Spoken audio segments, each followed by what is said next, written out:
feels like old home time. It's kind of neat to be back in here again. Just look things over, although it's a different aircraft than what I flew in. So Mitch, you were 19 years old when you started flying these, World War II. The world was at war.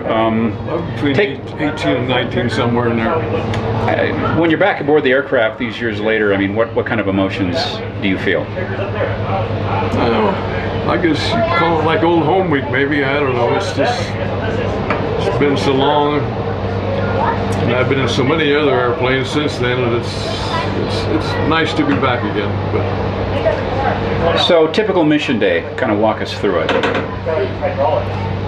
Well, we generally woke up by the CQ probably between 3 and 4 and 5 o'clock. Depends on our mission was going to be, how long it was going to be, and where to.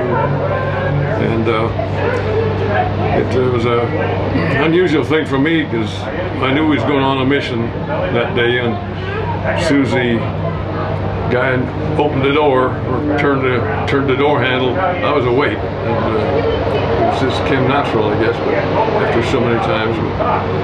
From there we went to the mess hall and had our breakfast. Sometimes we had real eggs and sometimes we didn't, but that was our meal for the day until we got back from a mission late in the afternoon. You have to climb into a lot of gear. What did you have to put on? How much did it weigh? Oh, it was after you got your heater suit on and your heavy flying gear and parachute, flak vest. We never put the flak vest on until we got airborne, you know, out over the channel. That's when we did our test firing the guns at about 10,000 feet or so. After that we went on oxygen, but prior to that though, after the mess hall we went to briefing and we were told what missions we were going to go to. Then we went to the equipment room and picked up our parachutes and flight gear, and went off the airplane, went to the armor shack and got our guns. We didn't take this carriage, just the inside of the guns and the barrel and so forth, because they're always in the gun rooms there for armament shacks for cleaning. We take them in after a mission and clean them and store them away. They have sacks to put them in. And we get our, what we call the guts of the gun, and go out to the airplane and stick those in. And I always had double duty. My bombardier was a little short guy, only about this tall, and he couldn't reach high enough to get his guns in the nose turret, so that was one of my jobs to do. Talk about your job once you were airborne. What was your rank, and then what was your position? What was your job aboard the B-17? Well, I was the right waist or left waist gunner here, and this airplane's been modified. It has a window in it, which was a little bit warmer than what we had. And we didn't have this. We had a little bench here, and our box of ammo was right down below the gun, so it fed right from the box into the gun itself. But I was in charge of all the gunners, and of course the bombardier was in charge of me. And when we got to 10,000 feet, like I say, we put on oxygen and test fired guns over the channel. And one day my navigator called me and said, "My gun won't work. I got problems." You know, it was a borrowed airplane. We never flown it before because ours was out for maintenance. So I took a little walk around bottle. We don't have one here. Took my walk around bottle and snapped it on and went up front to the bombardier's and navigator's position, and tore his gun apart, and I found a little nick in the sear, which is that allows you to shoot. I got my little file out of my bag and filed it, took the little burr off from it, put it all back together, and charged in a round of ammo and pulled the trigger, and it ran real good. It fired well, and so I went back to the waist and we proceeded on to the target. So once you cross the channel, then what happens? That's when the Luftwaffe meets us. We had, when we first started flying, we had RAF Spitfires for escort, and they could only go as far as the mainland. They turned around and went back to England. But later on we got P-47s and 51s to escort us.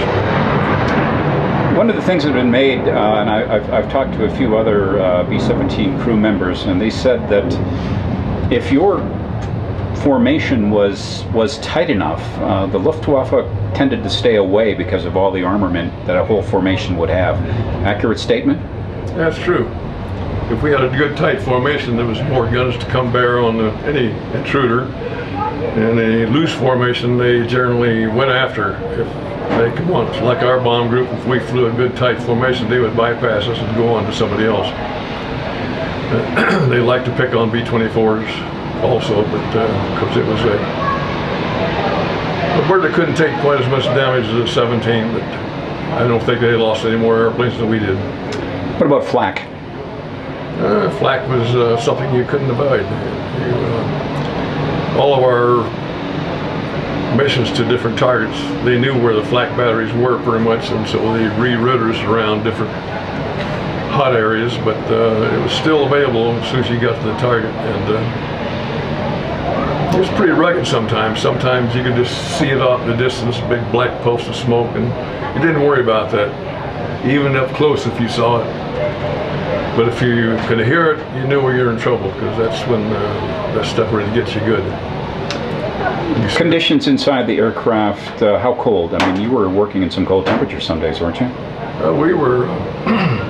We had a pretty tough in those days because, like I said, this airplane has windows in it, and we did not. Our windows, when we pull them, had a track here, we just pull them out just like a regular door, and it latched back here. And we had a deflector right in here. This airplane doesn't have it. You just pull the handle and it was about that long. It deflected the air around the window somewhat and made it a little bit more comfortable, but it was still 40, 50, and 60 below zero up here. You would fly on a mission having breakfast with friends, members of your group. When you got home, sometimes at dinner they weren't all there.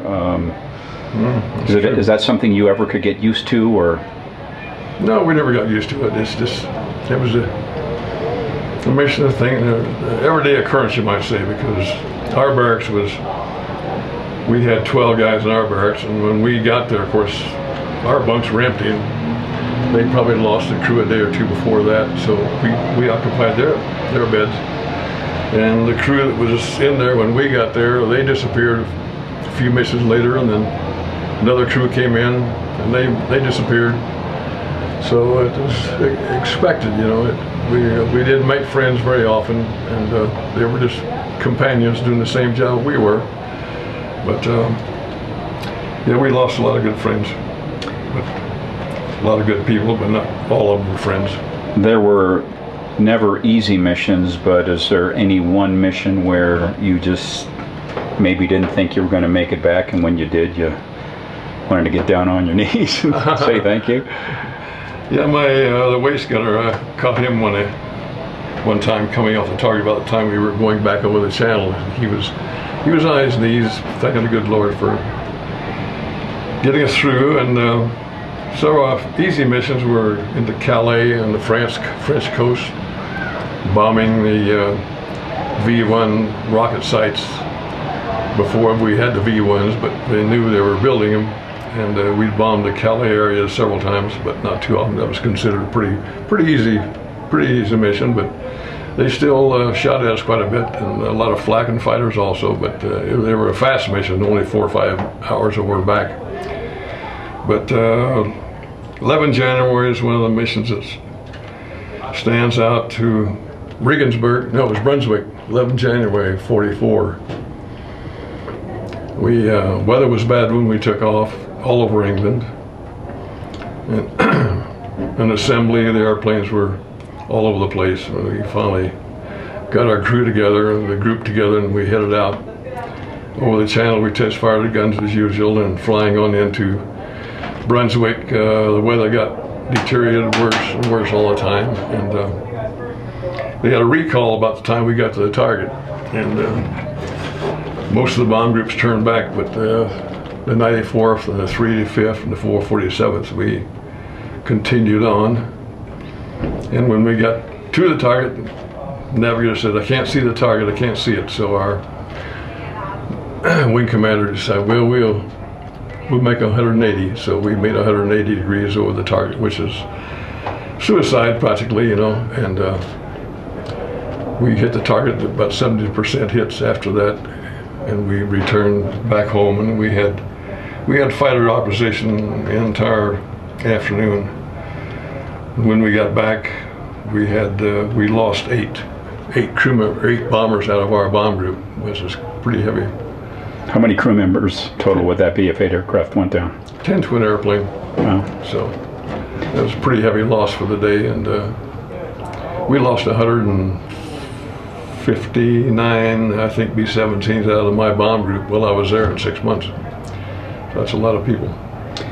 Tom Brokaw famously has called you the greatest generation. Accurate? Do you feel comfortable with that? Oh, I think so. I mean, that includes not only the Air Force, but the Army, Navy, and Marines. So, yeah, I think we're, for that day, we think we did a pretty good job, you know, in the entire day of the entire World War II, covering the whole continent, the United States, here in this country and overseas, England, Germany, France, the Philippines, Okinawa, Iwo Jima. All those guys were the greatest generation. They were really well. Good bunch of people, and they did their job real well.